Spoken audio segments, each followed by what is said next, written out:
आदरणीय साथियों, संपूर्ण मध्य प्रदेश में कांग्रेस अलग जगाते हुए घूम रही है। मध्य प्रदेश नहीं, संपूर्ण भारत को भारतीय जनता पार्टी के भिक्षुओं ने एक आग का गोला बना दिया है। सांप्रदायिकता की आग में पूरे देश को झोंका जा रहा है। प्रेमचंद भाई बता नहीं पाए ढंग से। मेरे देश के नौजवान को उसके हाथों को रोजगार चाहिए। मेरे देश के किसान को मिट्टी में जब वो खेत में निकलता है, उसके माथे का पसीना उस मिट्टी में मिलता है, तब अनाज पैदा होता है। और मेरे देश के किसान का संकल्प है कि मेरा परिवार भूखा सो जाए, लेकिन मैं भारत के किसी नागरिक को भूखा नहीं सोने दूंगा। उसकी कमर तोड़ी जा रही है, उसके परिश्रम का मूल्य नहीं दिलाया जा रहा है।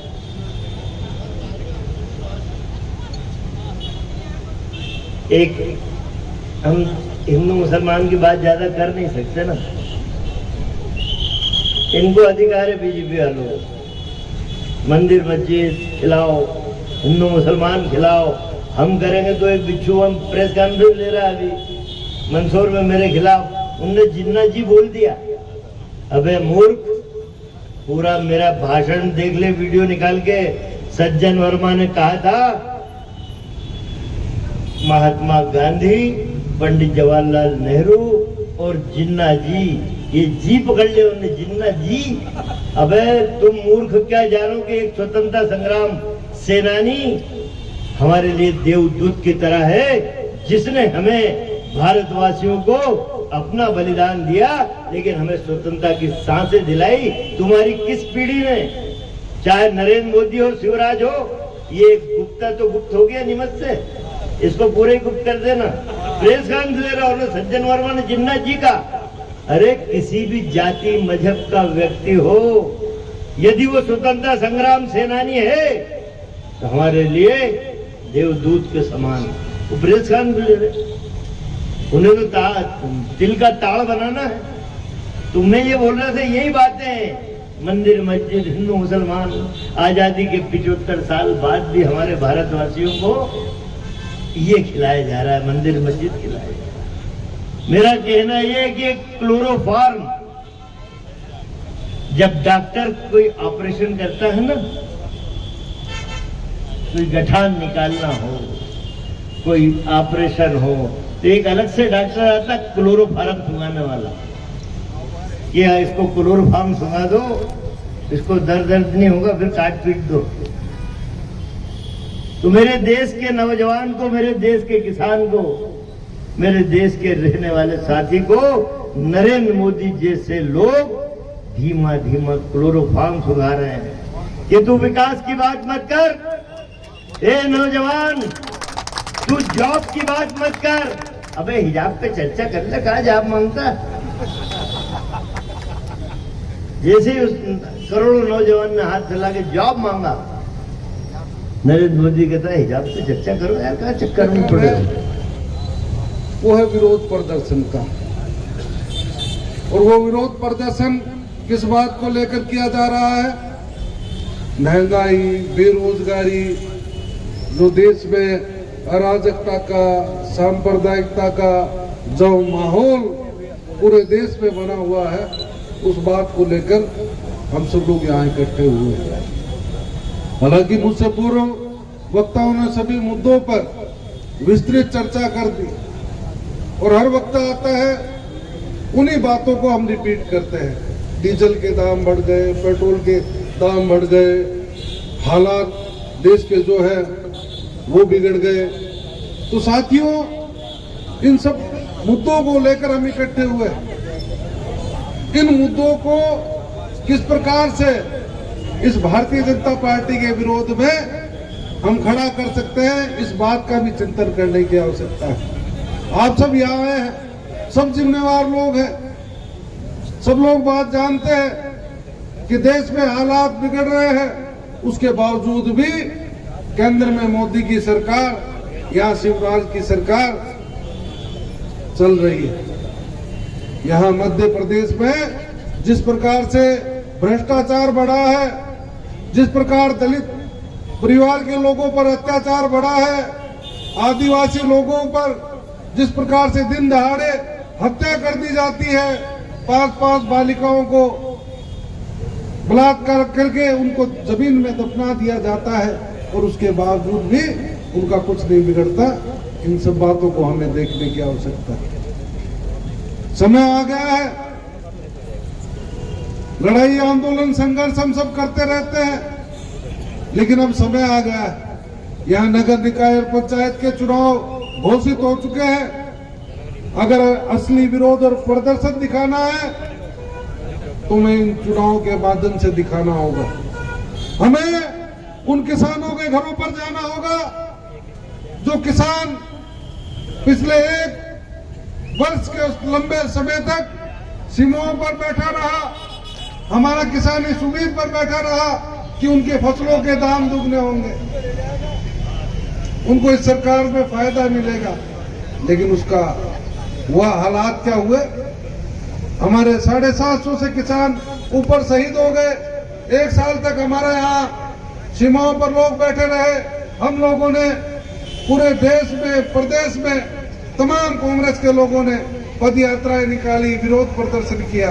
आज समय आ गया इस पंचायत राज चुनाव के माध्यम से, निकाय चुनाव के माध्यम से हमें अपनी सत्ता बनानी होगी और इस भारतीय जनता पार्टी को सबक सिखाना होगा।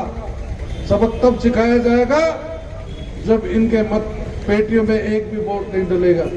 कांग्रेस के हमारे उम्मीदवार ऐतिहासिक वोटों से जीतेंगे, तब जाकर संदेश जाएगा।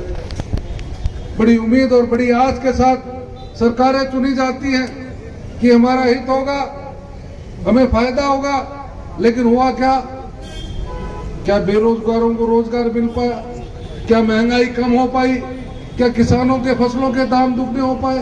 तमाम ये बातें आज हम करते हैं, लेकिन उसके बावजूद भी परिणाम भारतीय जनता पार्टी के पक्ष में आते हैं। इस बात को सोचना होगा। जब तक हमारा कार्यकर्ता, हम लोग आज जिस प्रकार से आंदोलन के लिए, विरोध प्रदर्शन के लिए बैठे हैं, हमें अपने घरों पर जाकर यहाँ से सिर्फ कार्यक्रम खत्म हो गया यही समाप्ति नहीं करें। हमें अपने गांव में जाकर 10 लोगों को इकट्ठा करके घर घर जाने की भी आवश्यकता है कि देश के क्या हालात चल रहे हैं, देश की क्या परिस्थितियां।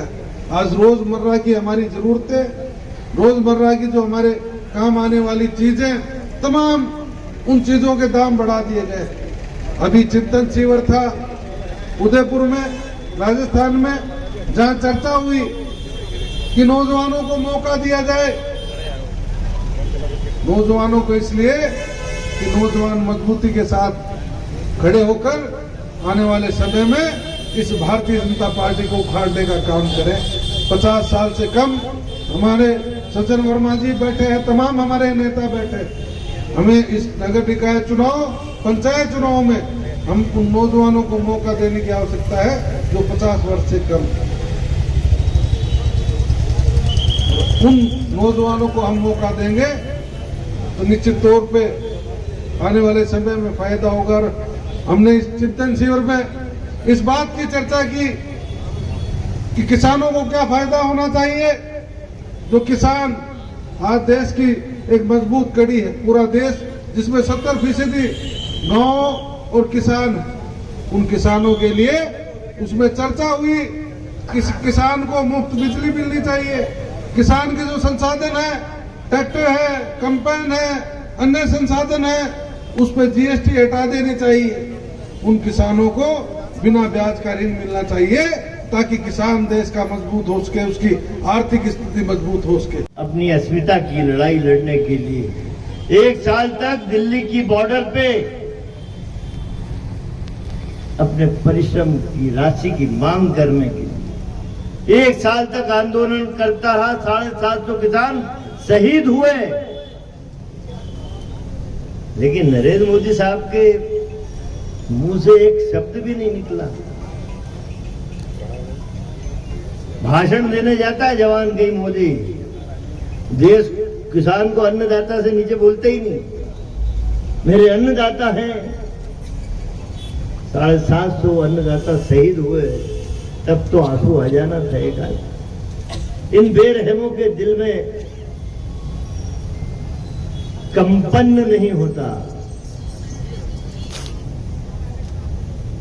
इन्हें तो मैं ये कहना चाहता हूं कि हमारे विश्व में तमाम छोटे छोटे देश आजाद हुए, 15 साल हुए, 20 साल हुए, उन राष्ट्रों ने इतनी तेजी से विकास किया, तरक्की की कि आज विकास के नाम पे शीर्ष पे है। मेरे देश में 75 साल हो गए आजादी को।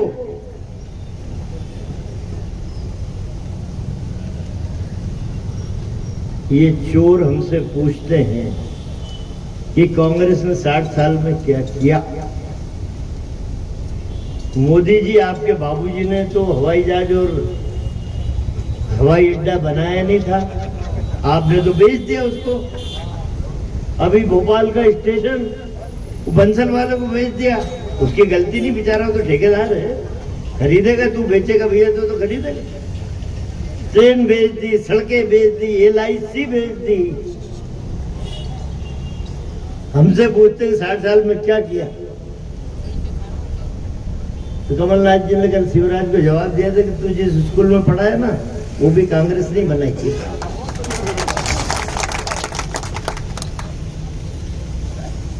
विकास की बात मत करिए, हिंदू मुसलमान की बात करिए, मंदिर मस्जिद की बात करिए।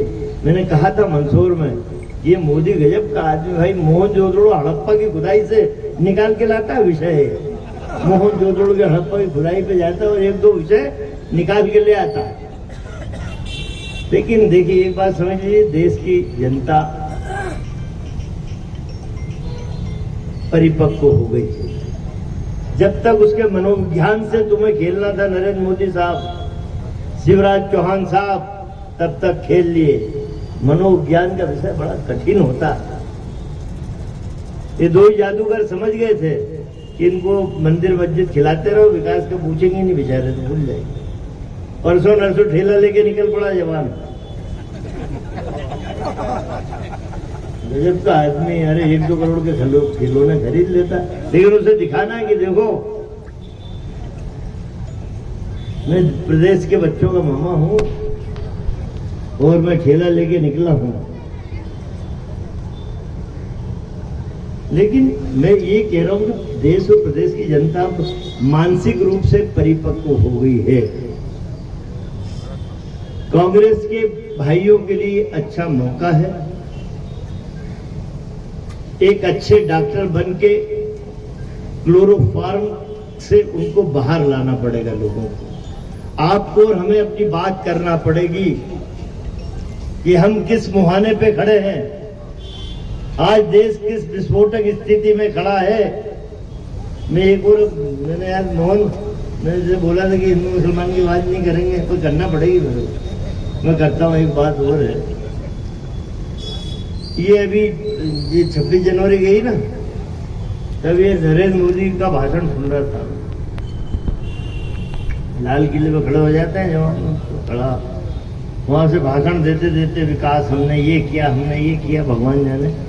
फिर आखिरी 2 लाइन मैं सुन रहा था, उन्होंने कहा मेरे मन में एक पीड़ा है। मैंने यार इसको क्या दर्द हो गया डॉक्टर, थोड़ा बहुत मैं भी जानता हूँ, करेंगे भाई। मेरे मन में एक पीड़ा है कि सन 1947 में जब देश आजाद हुआ तो नेहरू और जिन्ना ने भारत के 2 टुकड़े कर दिए 1947 में। देखना कहाँ दर्द, मैं कहता हूँ मोहनजोदड़ो हड़प्पा की खुदाई से लगा, इतने साल में दर्द नहीं हुआ, इसको इसी साल जनवरी में दर्द हुआ। मेरे सीने में दर्द है कि 1947 में देश का बंटवारा हुआ, पाकिस्तान हिंदुस्तान के 2 टुकड़े हो गए। ये भाषण इन्होंने यहाँ दिया। चित्रकूट में आरएसएस के प्रमुख है मोहन भागवत जी। चित्रकूट में उनका भाषण सुन लो, उन्होंने क्या बोला। इधर ये 2 टुकड़े में दर्द आ गया। चित्रकूट में बोलता है जवान हमारा मोहन भागवत, मैं अखंड भारत बनाना चाहता हूं। शब्द भी ऐसे लाते हैं उनका। मैं अखंड भारत बनाना चाहता हूं जिसमें भारत, पाकिस्तान, बांग्लादेश, इंडोनेशिया, श्रीलंका, ये 2 बातें सुन ली ना। अब चुनाव के समय ये क्या खेल खेलते मोहन, वो भी सुन लो। जब चुनाव आता लोकसभा विधानसभा का 4, 6, 8 महीने पहले इनके बिच्छू जगह जगह घूमते हैं, जाते हिंदू बस्ती में, हिंदू सावधान हो जाओ, मुसलमान बहुत बढ़ रहे हैं, मुसलमान बहुत बढ़ रहे हैं, सावधान हो जाओ। अब ये कहता अखंड भारत बनाएंगे। भारत में 32 करोड़ मुसलमान हैं भैया। मैं तो धन्यवाद देता हूं नेहरू और जिन्ना को, जब 47 में देश आजाद हो रहा था उनकी अकल की दाद देता हूं। उन्होंने भारत के 2 टुकड़े किए कि जिस मुसलमान भाई को पाकिस्तान जाना है स्वेच्छा से चला जाए, जिस हिंदू भाई को हिंदुस्तान में रहना है वो स्वेच्छा से यहाँ रह ले। मैं कहना ये चाह रहा हूं कि 32 करोड़ मुसलमान भारत में रहता है, 11 करोड़ मुसलमान बांग्लादेश में, 21 करोड़ मुसलमान पाकिस्तान में, कितने करोड़ होगा इंडोनेशिया के अलग है। अभी अखंड भारत बनाएगा मोहन भागवत, तो खड़े रहने की जगह मिलेगी इसको। अरे क्या जनता को लूटते हैं शब्दों के जाल से, गजब के लोग हैं यार। अरे चाचा तुम रेत में निपट लूंगा इनसे, चलो। तो ये मेरा देश के प्रदेश के लोगों से, नौजवानों से कहना है कि क्लोरोफार्म सूंघने का समय चला गया यार साथियों। अब तो जागृत हो जाओ, अलर्ट हो जाओ। हमको एक स्वतंत्रता का संग्राम और लड़ना पड़ेगा। हमारे देश को खंड खंड करने का घिनौना षड्यंत्र आरएसएस और बीजेपी के लोग कर रहे हैं। मैं आपसे पूछना चाहता हूं चाचा, चाचा तुमसे पूछना चाहता हूं, पंडित जवाहरलाल नेहरू, महात्मा गांधी, सरदार पटेल, चंद्रशेखर आजाद, भगत सिंह, सुभाष चंद्र बोस, जिस तरह का वातावरण आज देश में है, विष भरा हुआ है वातावरण में, जहरीली हवा हो गई है। क्या हमारे स्वतंत्रता संग्राम सेनानियों की बूढ़ी आंख ने इस तरह के भारत की कल्पना की थी क्या कि हमारा भारत ऐसा बनेगा जहाँ धर्म और जाति मजहब की लड़ाई कराई जाएगी? इसलिए एक लड़ाई हमको नौजवानों उठ के खड़े हो जाओ, एक लड़ाई और लड़ना पड़ेगी अपनी इस भारत की एकता और अखंडता के लिए। ये आवश्यक है नौजवानों जागरूक। अभी और आएंगे तो बाकी बात और करेंगे। चुनाव के लिए तैयार हो जाओ, रणभेरी बज गई है। एकता की माला ऐसी बनना चाहिए, ये बीजेपी के बिच्छू उस माला को छू भी ना पाए। बहुत बहुत धन्यवाद। जय हिंद। देखिए, मैं आपकी जानकारी के लिए बताना चाहता हूँ, हमने आज से 1.5 साल पहले हर नगर पालिका, नगर निगम और स्थानीय चुनाव के लिए प्रभारी नियुक्त कर दिए थे।